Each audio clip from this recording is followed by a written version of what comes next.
বিয়ের ঠিক 2 মাসের মাথায় আমি মোচা কাটতে পারিনি বলে শাশুড়ি বলেছিলেন, এত বয়স হলো আর এই সামান্য কাজটা করতে পারো না?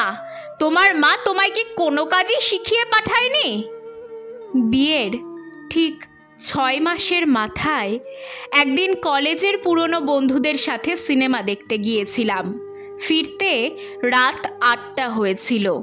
বাড়ি ফিরতেই শ্বশুর মশাই গম্ভীর গলায় বলেছিলেন, এত রাতে কোন ভদ্রবাড়ির বউ বাড়ি ফেরে? বাবা মাকে কোনো শিক্ষাই দেয়নি নাকি?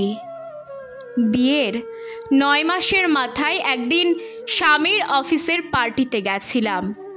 আধুনিক পার্টির মডার্ন আদব কায়দায় তাল দিয়ে উঠতে পারছিলাম না। হাত থেকে একটা শৌখিন গ্লাস পড়ে ভেঙে গেছিল।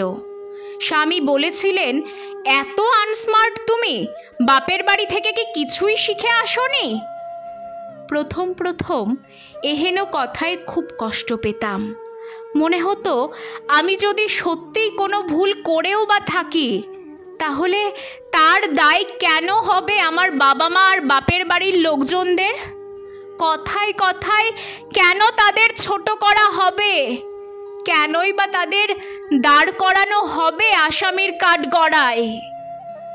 আজ বিয়ের 3 বছর পর বুঝে গেছি, এটাই নিয়ম। মেয়েদের বিয়ের পর যেমন অনেক কিছু বদলের সাথে মানিয়ে নিতে হয়, তেমনই মেনে নিতে হয় এটাও।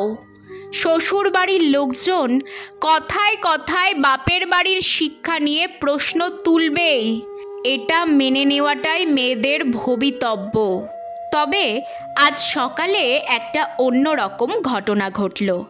আবার ছোড়দার বিদেশ থেকে আনা শোপিসটা হঠাৎ ভেঙে গেল তনুময়, মানে আমার স্বামীর ধাক্কা লেগে ভেঙে টুকরো টুকরো হয়ে গেল জিনিসটা। প্রিয় জিনিসটা ভেঙে যাওয়ায় আমি প্রায় গর্জে উঠলাম। কড়া গলায় বললাম, তুমি কি দেখে শুনে হাঁটা চলাও করতে পারো না? তোমার বাবা মা কি এটুকুও শেখাননি? আমার কথায় স্তম্ভিত তনুময়। শাশুড়ি ছুটে এসে বললেন, এত সাহস তোমার? তুমি আমাদের দেওয়া শিক্ষা নিয়ে প্রশ্ন তোলো? কেন, আপনাদের থেকেই তো শিখেছি মা। আপনারাই তো শিখিয়েছেন যে সন্তান কোনো ছোট্ট ভুল করলেও তার বাবা মায়ের দেওয়া শিক্ষার প্রসঙ্গ টেনে এনে তাদের ছোট করতে হয়। আমার ক্ষেত্রে তো এমনটাই হচ্ছে চিরকাল। তাহলে আমার ক্ষেত্রে এমনটা হলে আপনার ছেলের ক্ষেত্রে অন্য কিছু হবে কেন? আমার বাবা মায়ের দেওয়া শিক্ষা কথায় কথায় প্রশ্নের মুখে পড়লে আপনাদের ক্ষেত্রে তা হবে না কেন? পার্থক্য তো কিছু নেই। আমার কথাগুলোর কোনো উত্তর দিতে পারল না ওরা, বোধহয় খুঁজে পেল না। আমি ঘরে চলে এলাম। বাইরে ফিসফাস চলছে টের পাচ্ছি। আমায় নিয়েই জোর আলোচনা চলছে বুঝতে পারছি। সে চলুক, আমার কিছু যায় আসে না।